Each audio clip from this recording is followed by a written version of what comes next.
তো আমরা আল্লাহ সুবহানাহু ওয়া তাআলার জমিনে যতদিন থাকবো আমরা থাকবো পরীক্ষার্থী হিসাবে। ব্যাস, কি হিসাবে? পরীক্ষার্থী হিসাবে। আর পরীক্ষার্থীরা সবসময় টেনশনে থাকে, ঠিক না? এই জন্য মুহাম্মদ সাল্লাল্লাহু আলাইহি ওয়াসাল্লাম বলেছেন সাহাবায়ে কেরামকে, আমি যা জানি তোমরা তা জানো না, আমি যা জানি তোমরা তা জানো না, আমি যা জানি তোমরা যদি জানতে তোমরা কম কম হাসতে, বেশি বেশি কাঁদতে। আল্লাহ রাসূল বলছেন যে আমি যা জানি তোমরা তা জানো না।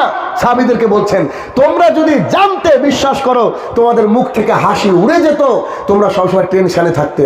আল্লাহ কি হবে?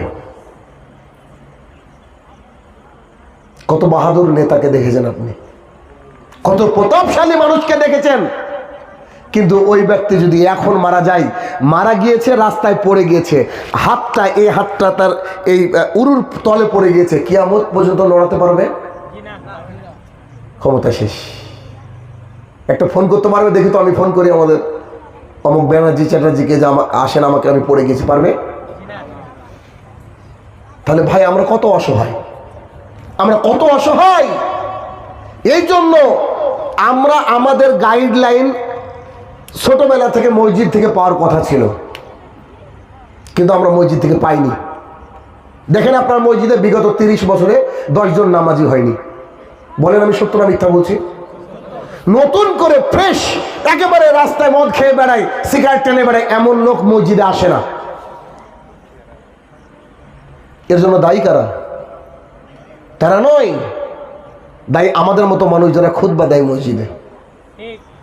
আপনি চলেন, আমি খুতবা দিই 150-200 কলকাতা থেকে খুতবা শুনতে আসে, আপনার এখান থেকেও যাই। আপনি একটা খুতবা শুনলে মিনিমাম 30টা হাদিস শুনবেন। 30টা হাদিসের মধ্যে 5টা হাদিস তো বাড়িতে নিয়ে আসতে পারবেন। তাহলে প্রত্যেক জুমায় যদি আপনি 5টা করে হাদিস আপনার স্ত্রীকে এসে শোনান, একদিন আপনি হাদিসের হাফেজ হয়ে যাবেন। কিন্তু আমাদের খুতবায় গতানুগতিক পরিবর্তন নাই। সমাজকে পরিবর্তন করবে ইমাম সাহেবরা, কিন্তু আমাদের সমাজটা উল্টো।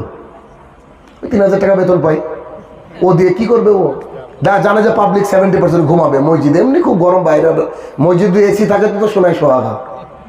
এসি না থাকলেও দেখবেন মসজিদে একটু ঠান্ডা ঠান্ডা ভাব থাকে, যদি 2তলা মসজিদ হয়। তো এসে দেখবেন 70% লোক ঘুমায়, আপনি মিলে নেবেন শুক্রবারে। ভাই এ দিয়ে সমাজ পরিবর্তন হবে না। সমাজকে পরিবর্তন করতে গেলে এক দরদি মানুষ লাগবে, দরদি ইমাম সাহেব লাগবে। আপনি আমাকে দেখান পশ্চিমবঙ্গের বুকে আপনার জানা মতে একটা মসজিদ দেখান যে ফজরে সবাই উপস্থিত হয়, আছে নজরে?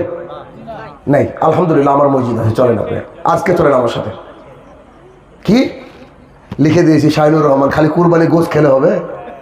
আমি লিখে দিয়েছি, আমি শাহিনুর রহমান আজ থেকে ঘোষণা দিচ্ছি, যাদেরকে আমি কুরবানির গোশ দিই তারা আমার সমাজের মানুষ।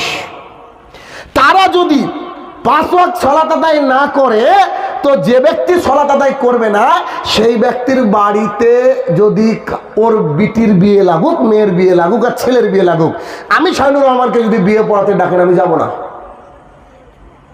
বিয়ে পড়াতে মৌলবি তো লাগবেই। তুই এবার ডাক চণ্ডীদাসকে এসে মন্ত্রপাঠ করুক। 2, যার বাড়ির লোক 5 ওয়াক্ত সালাত আদায় করবে না, ওই ব্যক্তি যদি মারা যায় তাকে কুকুরের মতো শেয়ালের মতো পুঁতে রাখবো, তার জানাজা করাবো না। এ কথা বলতে গেলে কলিজা লাগবে, কারণ ওই মমতা ব্যানার্জি 3000 টাকা খেয়ে বলা যাবে না। গোটা পৃথিবীর লোক করলে এটা আমি করিনি আর করবো না ইনশাল্লাহ। আর 5 পয়সা নিয়ে খুতবা দিই না, আমি খুতবা দিই আমার মতো। লাঠি দেখলে ভয় লাগবে আপনার খুতবা দেওয়ার সময়। কেন?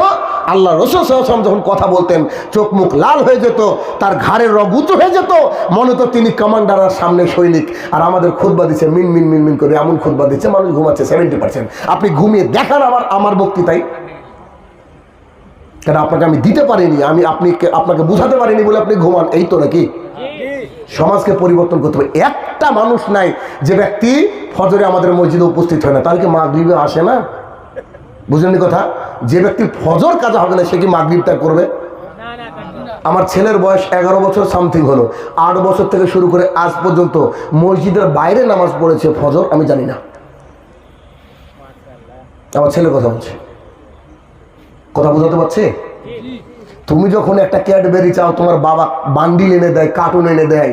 তুমি যখন একটা স্যান্ডো গেঞ্জি চাও তখন তোমাকে 12টা এনে দেয়। বেটা তুমি জাহান্নামের আগুনে জ্বলবা, আমি বাপ হিসাবে দেখতে পারি নাকি? অর্থাৎ আমি যখন উঠবো তোমাকে উঠতে হবে। You have to wake up, তোমাকে উঠতেই হবে যে কোনো মূল্যে।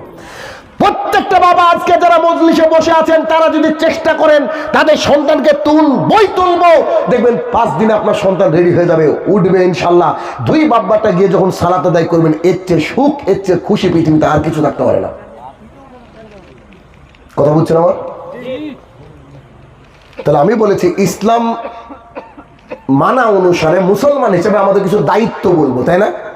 তার ফার্স্ট দায়িত্ব হচ্ছে যে তাওহীদের যে জায়গা ওটা তো থাকবেই, মানে আল্লাহ এক, মুহাম্মদ সাল্লাল্লাহু আলাইহি ওয়াসাল্লাম তার প্রেরিত বান্দা এবং রাসূল, এটা তো থাকছেই। থাকার পরে আজকের আলোচনার প্রথম ডিউটি হচ্ছে you have to pray 5 times in a day. আপনাকে 5 ওয়াক্ত সালাত আদায় করতে হবে যে কোনো মূল্যে। কেন করব, কেন, কি কারণে? এটা কোরআনুল কারীম, তাই না? কি মোটা দেখেছেন কোরআনুল কারীম। কোরআনুল কারীমের মধ্যে আল্লাহ সুবহানাহু ওয়া তাআলা 82 জায়গায় বলেছেন আকিমিস সালাহ, তুমি সালাত কায়েম করো। আচ্ছা, চুরি করা ভালো কাজ? মহাপাপ। চুরি করলে হাত কেটে দিতে হবে, এত বড় পাপ। কিন্তু চুরি একজন ব্যক্তি করেছে, ওই ব্যক্তি মরলে জাহান্নামে যাবে। আমি শাহিনুর রহমান হাদিস জানি না। জেনা করা মহাপাপ, জেনা করা মহাপাপ। জেনা করা কি কেমন মহাপাপ দেখবেন, একটু দেখায় আপনাকে। পৃথিবীতে বহু রকমের পাপ আছে যে পাপগুলো আল্লাহর কাছে কাঁদলে ক্ষমা হয়, আল্লাহর কাছে কাঁদলে ক্ষমা হয়। গীবতের মতো পাপও ওই ব্যক্তির কাছে গিয়ে চাইলে ক্ষমা হয়। জনৈক মহিলা রাসূল সাল্লাল্লাহু আলাইহি সাল্লামের কাছে এসে বলছেন, আল্লাহ রাসূল সাল্লাল্লাহু আলাইহি সাল্লাম, আমি জেনা করেছি। জেনা বুঝেন তো? বর্তমান পৃথিবীতে এখন জেনারি মার্কেট। কে কার মেয়েকে নিয়ে পালালো, কে কার ছেলেকে নিয়ে পালালো, দিন রাত হচ্ছে না, দিন রাত। মানে আশ্চর্য, কাউকে বিশ্বাস করা যাচ্ছে না। 26 বছরের ছেলে 48 বছরের মেয়ে পালিয়ে গেছে। এমনকি অনেকে জামাইয়ের সাথে পালিয়ে যাচ্ছে। ভাই এটা ফ্যাক্ট, আপনি দেখেন, একটু চোখ কান খুলে রাখেন, দেখেন বাস্তবতা। তো আমরা আল্লাহ সুবহানাহু ওয়া তাআলার জমিনে এসেছি পরীক্ষা দেওয়ার জন্য, ব্যাস এতটুকু মাথার মধ্যে রাখেন আগে। জনৈক মহিলা এসে বলছেন আমি জেনা করেছি, মানে পারমিশন ছাড়া অন্যজনের সাথে শুয়েছি, সোজা কথা। আমার পেটে বাচ্চা এসেছে। দেখেন, মহিলা আসলে তো ভালো, নাইলে তো জানাবে কেন মানুষকে?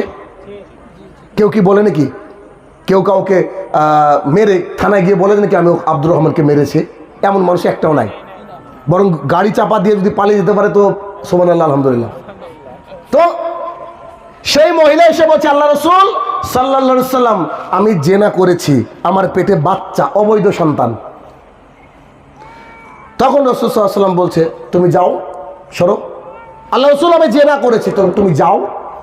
আমি পাপ করেছি, তো আপনি কিছু বলেন। তোমার যেদিন বাচ্চা হবে সেদিন আসো। বাচ্চা হয়েছে, এসেছে, ছোট্ট ফুটফুটে কলিজার টুকরা বাচ্চা। বলেন বাচ্চার কি অপরাধ আছে? বাচ্চা তো অপরাধ নাই। তো সেই বাচ্চাটা নিয়ে এসেছে আল্লাহ রাসূল সাল্লাল্লাহু আলাইহি ওয়াসাল্লামের সামনে। তখন আল্লাহ রাসূল বলছে, এটা তোমার বাচ্চা? তো জি। এই বাচ্চাটা যেদিন খেতে শিখবে সেদিন আসো। 1-1.5 বছর একটু রুটি খেতে শিখে বাচ্চা। তারপরে মহিলা চলে এসেছে, দেখছে বাচ্চার হাতে একটা রুটির টুকরা, মানে বুঝে গেছে সে খেতে শুরু করেছে।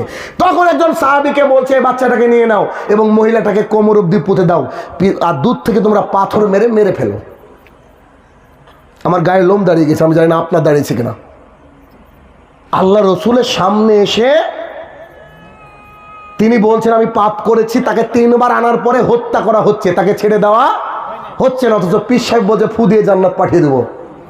মানে গাঁজা খেলেও তো ডেট এক্সপায়ার দেখে খাওয়া উচিত।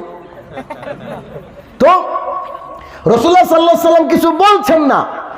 তখন মহিলাকে এতদূর পুঁতে দেওয়া হলো, কারণ সন্তান কিছু খেতে পারে, মানে সন্তান কাউকে দিয়ে দিলে অন্তত সন্তানটা বাঁচুক তার কাছে। তো এইভাবে যখন মারতে শুরু করেছে, সবাই পাথর দিয়ে মারছে। একজন জলিল কদর সাহাবী খালিদ ইবনে ওয়ালিদ রাদিয়াল্লাহু তাআলা আনহু, তিনি মেরেছেন পাথর মুখ বরাবর। সবাই মারছে, জিনাকারিনীকে মারছে। তো পাথর যখন মেরেছে, রক্ত ফিনকি দিয়ে সে তার গালে বা মুখে পড়েছে, হয় না? ছুঁড়েছে, পড়েছে। তখন বলছে ছি ছি ছি ছি ছি, আস্তাগফিরুল্লাহ ওয়া আতুবু ইলাইহি। আরে জেনাকারিনী মহিলা গো, আরে অপরের সাথে শুয়ে বাচ্চা তৈরি করেছে, এমন একটা খারাপ মহিলার রক্ত আমার গায়ে লাগলো। স্বাভাবিক কথা সবাই বলবে। তখন মুহাম্মদ সাল্লাল্লাহু আলাইহি ওয়াসাল্লাম বলছে খবরদার ওই মহিলার ব্যাপারে আর একটা কথা বলো না। শোনো সাহাবীরা, ওই মহিলা জেনা করার পরের দিন থেকে আল্লাহর কাছে এত তোবা করেছে, এত তোবা করেছে, এত তোবা করেছে, তোমাদের সবাইকে যদি ওই তোবাগুলা ভাগ করে দেওয়া হয় তাও কম পড়বে। সুবহানাল্লাহ। লোক বলছে যে চুরি করে কি কুরবানি দেওয়া জায়েজ? মানে আর কিছু নাই তো, গরু চুরি করে কুরবানি দেবে।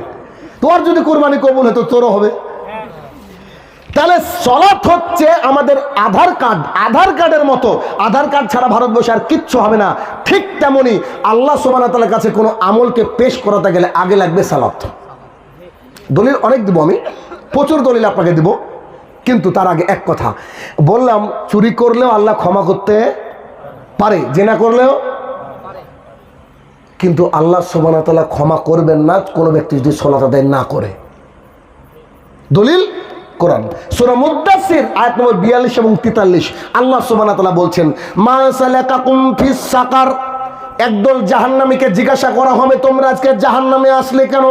ক্বালু, সেই দিন তারা বলবে লাম নাকু মিনাল মুসাল্লিন, আমরা মুসল্লি ছিলাম না। কি ছিলাম না? মুসল্লি। এবার আপনাদের কথা, শানু ভাই জুমার দিনে যাই তো মুসল্লি হব না? অনেকে ভাবে, কিন্তু আসলে সত্য কথা বলতে গেলে কি জানেন, অনেকে মনে করে যে আমি আলেম বিদ্বেষী। আচ্ছা, একটা ড্রাইভার গাড়ি চালাচ্ছে আর একটা হেল্পার তার সাথে আছে, গাড়িটা অ্যাক্সিডেন্ট করলে কার দোষ?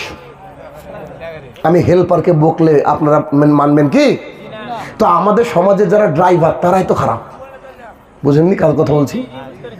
তো ওই আলেম সমাজই জুমার দিনে এসেছেন, আপনাকে কিছু বলেনি, ভাই তুই অন্তত জুমার দিনে আয়, তাই বলছে। ওর বাপের সম্পত্তি ওকে ভাগ দিয়ে দিবে। কোন ব্যক্তি যদি প্রতিদিন